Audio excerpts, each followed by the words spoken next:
விவசாயி, mechanic, engineer, இப்படி அப்பாக்கள் யாரா இருந்தாலும் அவங்க கனவெல்லாம் அவங்க பசங்களுக்கு ஒரு best college. AAA college of engineering and technology, Sivakasi. Counselling code 4680. கடந்த 4 நாட்களில் 2400 ரூபாய் வரை அதிகரித்து வந்த தங்க விலை சற்று குறைந்தது. சென்னையில் ஆபரண தங்க விலை சவரனுக்கு 1200 ரூபாய் சரிவு.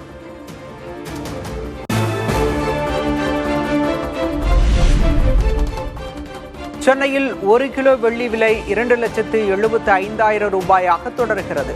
275 ரூபாயாகவே நீடிக்கும் 1 கிராம் வெள்ளி விலை.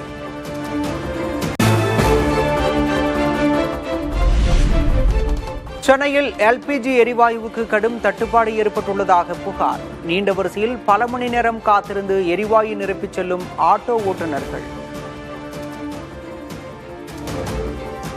இந்த 1 மாதமாகவே கேஸ் தட்டுப்பாடாக இருக்குது. அதுவும் LPG மெயினாக ரொம்ப தட்டுப்பாடாக இருக்குது. நாங்கள் பார்த்தீங்கன்னா சாயந்தரம் 4:30 மணிக்கு வேளச்சேரி ஸ்விம்மிங் பூலான நின்னோம். அங்கேருந்து இப்போ வந்திருக்கோம். 5 ஹவர் ஆகிடுச்சு. இன்னும் கூட நாங்கள் கேஸ் போடல. 5 ஹவருக்கு என்ன ஆகுது நீங்களே சொல்லுங்க பார்க்கலாம். எங்கள் பொழப்புன்றதே கிடையாது. அப்படியே நான் கேஸுக்காகவே நாங்கள் நின்ட்டோம்னா நாங்கள் எங்கன்னா வீட்டுக்கு எதுவுமே கொடுக்க போகிறோம். எங்களுக்கு எதுவுமே இருக்குது. எங்கள் வருமானன்றதே ரொம்ப பாதிப்பாக இருக்குது. சட்டமன்ற தேர்தலை முன்னிட்டு பொதுமக்கள் வாக்களிக்க ஏதுவாக 10,663 சிறப்பு பேருந்துகள் இயக்கம். அரசு போக்குவரத்து கழகத்தின் இணையதளம் அல்லது செயலி வாயிலாக முன்பதிவு செய்ய அறிவுறுத்தல்.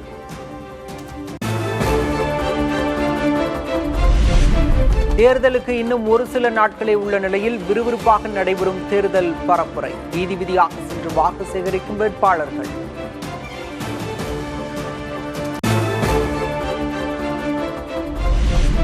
விளாத்திக்குளம் அருகே தனியார் பேருந்தில் பயணித்தவரிடமிருந்து 37 லட்சம் ரூபாய் பறிமுதல். வாக்காளர்களுக்கு விநியோகம் செய்ய கொண்டு வரப்பட்டதா என விசாரணை.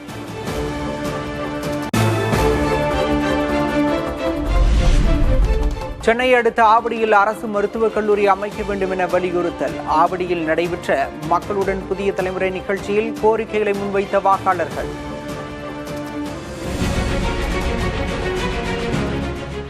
ஆவடியில் மெடிக்கல் காலேஜ் ஒன்று ஓப்பன் பண்ணோம். அது ஒரு கோரிக்கை. அதே மாதிரி நல்ல ஒரு விளையாட்டு மைதானம் வேணும். ஸ்ட்ரீட் டாக்ஸ் போது பக்கத்தில் இருக்க கடைக்கு கூட பசங்களை தனியாக அனுப்புறதுக்கு பயமா இருக்கு. அந்த அளவுக்கு ஜாஸ்தியா இருக்கு. ஆவடி தொகுதியில் அரசு கலைக்கல்லூரி ஒன்று, அரசு சார்ந்த கலைக்கல்லூரி ஒன்று தேவைப்படும். மகளிர் இடஒதுக்கீடு தொகுதி மறுவரையறை யூனியன் பிரதேச மசோதாக்கள் மக்களவையில் நிறைவேறுமா? இன்று மாலை 4 மணிக்கு நடைபெறுகிறது வாக்கெடுப்பு.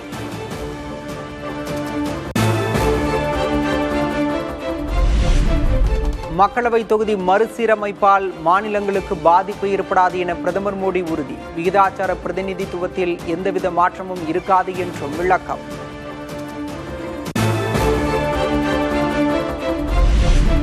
தென் மாநிலங்களின் பிரதிநிதித்துவம் குறையும் என அரசியல் காரணங்களுக்காக தவறான தகவல் பரப்பப்படுவதாக பிரதமர் மோடி விமர்சனம்.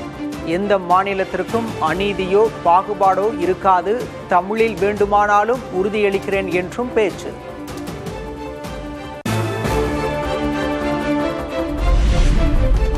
தொகுதி மறுவரையறையால் தமிழ்நாட்டிற்கு எந்த பாதிப்பும் இல்லை. தமிழக நாடாளுமன்ற உறுப்பினர்கள் எண்ணிக்கை 59ஆக உயரும் என அமித்ஷா உறுதி.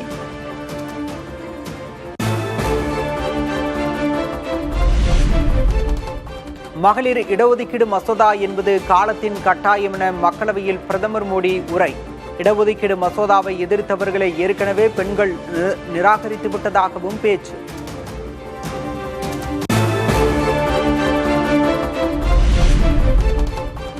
பெண்கள் இடஒதுக்கீடு என்ற பெயரில் தொகுதி மறுவரையறையை திணிக்க அரசு முற்படுவதாக காங்கிரஸ் கட்சி விமர்சனம்.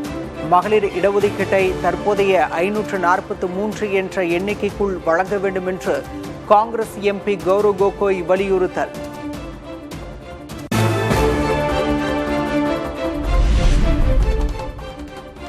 மக்களவை தொகுதிகளின் இடங்கள் 815ஆக உயரும். பெண்களுக்கு 272 இடங்கள் ஒதுக்கீடு செய்யப்படும் என மத்திய அமைச்சர் அர்ஜுன் ராம் மேக்வால் விளக்கம்.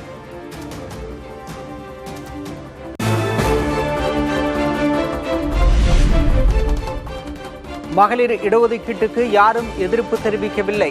தொகுதி மறுவரையறைக்கே எதிர்ப்பு. அரசியல் நோக்கில் தொகுதி மறுவரையறை மசோதா கொண்டுவரப்படுவதாக பிரியங்கா காந்தி விமர்சனம்.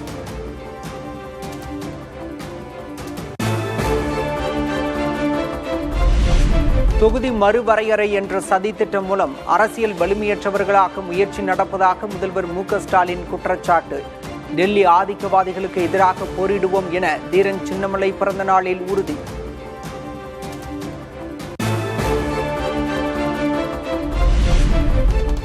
மோடியை போன்று மாநிலங்களை நசுக்கும் பிரதமரை இந்தியா சந்தித்தது இல்லை என முதல்வர் மு.க.ஸ்டாலின் விமர்சனம். குஜராத் முதல்வராக இருந்தபோது மாநில உரிமையை பற்றி பேசியவர் மோடி என்றும் விமர்சனம். ஆனால் பிரதமர் மோடி அவர்கள் மாதிரி மாநிலங்களை நசுக்கினவங்க யாருமே கிடையாது. இத்தனைக்கும் குஜராத் முதலமைச்சராக இருந்தப்போ மாநில உரிமைகளை பற்றி வக்கணையா வாய்கிழைய பேசிக்கிட்டு இருந்தார். ஆனால் இப்போ மாநில அதிகாரங்களை பறித்து ஒன்றியத்தில் குவிக்கிறார்.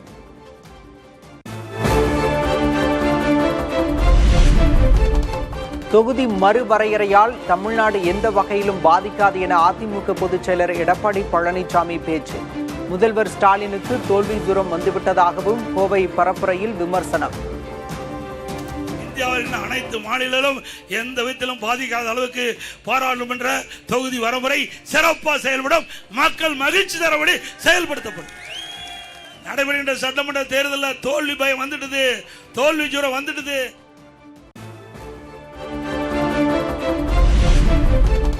கோவையில் தேசிய ஜனநாயக கூட்டணி வேட்பாளர்களை ஆதரித்து அதிமுக பொதுச் செயலர் எடப்பாடி பழனிசாமி சாலை வலம்.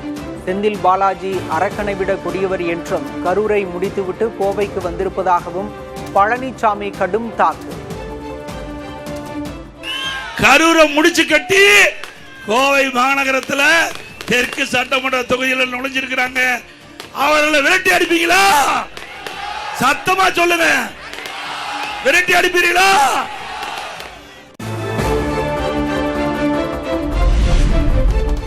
கூடுதல் தொகுதிகள் கொடுக்காமல் ராகுல் பிரச்சாரத்தை எதிர்பார்ப்பது சரியாக இருக்காது. தமிழ் நாளிதழுக்கு அளித்த பேட்டியில் காங்கிரஸ் வியூக வகுப்பாளர் பிரவீன் சக்கரவர்த்தி பதில்.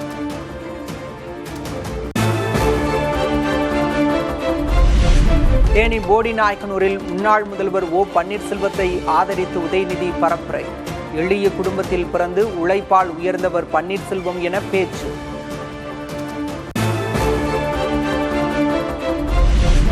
திருக்குறளின் அறம் பொருள் இன்பத்தின் அடிப்படையில் தாவேக தேர்தல் அறிக்கையில் வாக்குறுதிகள். ஸ்டாலின் சார் போல் ஏமாற்ற மாட்டோம், மற்ற சிலர் போல் அள்ளிவிடும் வாக்குறுதிகள் இல்லை என்றும் விஜய் பேச்சு. திருக்குறள் சொன்ன அறம் பொருள் இன்பத்தை அடிப்படையாக வச்சு நம்ம தேர்தல் அறிக்கையோட வாக்குறுதிகள் இருக்கும். ஸ்டாலின் சார் மாதிரி ஏமாற்ற மாட்டோம். இந்த மற்றும் பலர் மாதிரி அள்ளி விடுற அவசர அறிக்கைன்னு இல்லைன்னு சொல்றோம். குடும்ப தலைவிகளுக்கு மாதம் 2500 ரூபாய் வழங்கப்படும் என தாவேக தேர்தல் வாக்குறுதி. குடும்பத்திற்கு ஆண்டுக்கு 6 சமையல் எரிவாயு சிலிண்டர்கள் வழங்கப்படும் என்றும் அறிவிப்பு. 60 வயதிற்குள் உள்ள ஒவ்வொரு குடும்ப தலைவியின் வங்கி கணக்கிலும் நேரடியாக மாதம் 2500 ரூபாய். ஒவ்வொரு குடும்பத்திற்கும் ஆண்டுதோறும் 6 விலையில்லா கேஸ் சிலிண்டர்கள்.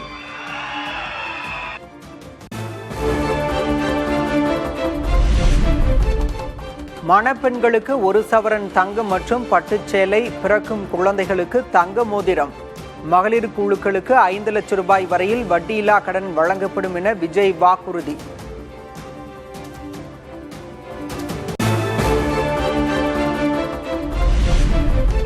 இந்தியாவின் முதல் செயற்கை நுண்ணறிவு அமைச்சகம் அமைக்கப்படும் என்று தாவேக தேர்தல் அறிக்கையில் வாக்குறுதி. 2036ஆம் ஆண்டுக்குள் தமிழ்நாட்டின் பொருளாதாரம் 1.5 டிரில்லியனாக உயர்த்தப்படும் என்றும் அறிவிப்பு. எதிர்கால திறன் பயிற்சி மையங்கள் மற்றும் செயற்கை நுண்ணறிவு AI மூலம் இயங்கும் இலவச போட்டி தேர்வு பயிற்சி. தமிழ்நாட்டின் வளர்ச்சியின் பொற்காலம் என்ற நோக்கில் 2036க்குள் 1.5 டிரில்லியன் பொருளாதாரம். வேலையில்லா பட்டதாரிகளுக்கு மாதம் 4000 ரூபாய், மாணவர்களுக்கு 25 லட்சம் ரூபாய் வரை பிணையில்லா கடன். அரசு வேலைவாய்ப்புகளில் 75% தமிழர்களுக்கு முன்னுரிமை என்றும் தாவேக தேர்தல் வாக்குறுதி. வேலையில்லாத ஒவ்வொரு பட்டதாரிக்கும் மாதம் ரூபாய் 4000 மற்றும் ஒவ்வொரு 12ஆம் வகுப்பு ITI டிப்ளமோ படித்தவர்களுக்கு மாதம் 2500 ரூபாயும், தொழில் முனைவோராக விரும்பும் இளைஞர்களுக்கு ரூபாய் 25 லட்சம் பிணையில்லா தொழில் முனைவோர் கடனுக்கான உத்தரவாதம். தன்னையும் தந்தை ராமதாஸையும் பிரித்தது GK மணிதான் என பெண்ணாகரம் பரப்புரையில் அன்புமணி குற்றச்சாட்டு. பாமகவில் GK மணி மூலமாக முதல்வர் ஸ்டாலின் குழப்பத்தை விளைவித்ததாகவும் விமர்சனம். GK மணி எப்படின்னா, என்னையும் எங்க அப்பாவையும் பிரிச்சுட்டாரு, அவரும் அவர் பிள்ளையும் நல்லா இருக்கணும். இதற்கு காரணம் யார் என்றால் முதலமைச்சர் ஸ்டாலின் அவர்கள் தான். 100 விழுக்காடு காரணம் ஸ்டாலின். துரோகிகளை வைத்து நம் கட்சியிலே குழப்பம் உண்டாக்கி அப்படி ஒரு முயற்சி. உலக புகழ்பெற்ற மதுரை சித்திரை திருவிழாவிற்காக வெகு விமரிசையாக நடைபெற்ற முகூர்த்த கால் ஊன்றும் விழா.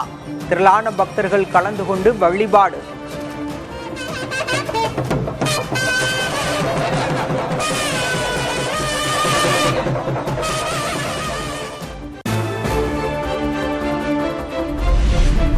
கடுமையான வெயில் காரணமாக தொடர்ந்து சரியும் மணிமுத்தாறு அணையின் நீர்மட்டம். கோடை காலத்தில் கடும் குடிநீர் தட்டுப்பாடு ஏற்படும் அபாயம் இருப்பதாக மக்கள் அச்சம்.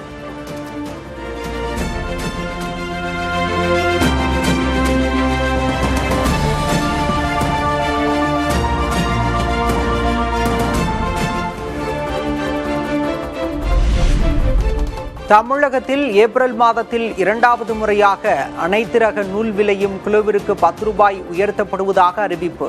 இறக்குமதி வரி உயர்வு போன்ற காரணங்களால் கடந்த 4 மாதங்களில் மட்டும் நூல் விலை 34 ரூபாய் வரை உயர்வு.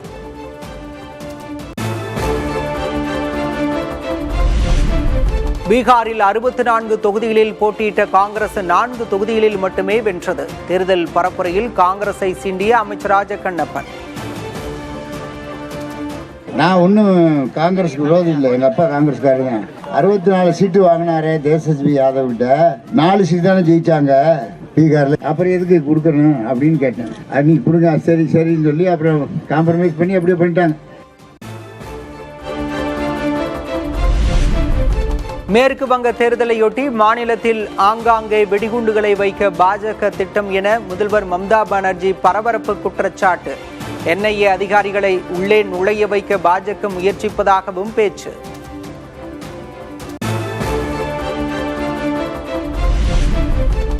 மாநிலங்களவையின் துணைத் தலைவர்கள் குழுவை மாற்றி அமைத்து புதிய உறுப்பினர்கள் நியமனம். பாஜக, காங்கிரஸ், அதிமுக மற்றும் BJD ஆகிய கட்சிகளைச் சேர்ந்த 6 உறுப்பினர்கள் இடம்பெற்றனர்.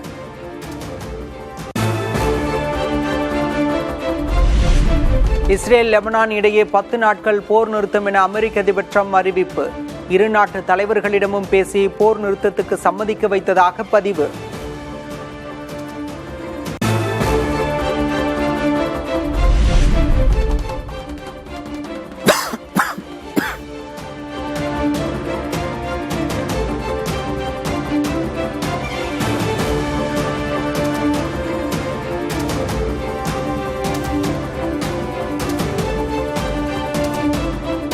ரஷ்யா மற்றும் ஈரானிடமிருந்து கச்சா எண்ணெய் வாங்குவதற்கு விதிக்கப்பட்ட தடைக்கு அளிக்கப்பட்ட விலக்கு மேலும் நீட்டிக்கப்படாது. அமெரிக்க அரசு திட்டவட்டமாக அறிவிப்பு.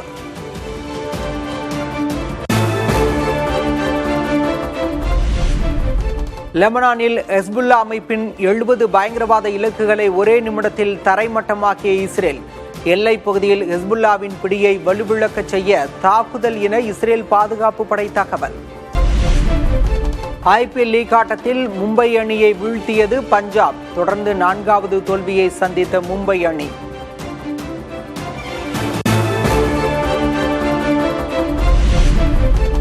நடப்பு IPL தொடரிலிருந்து விலகினார் CSK வீரர் கலீல் அகமது.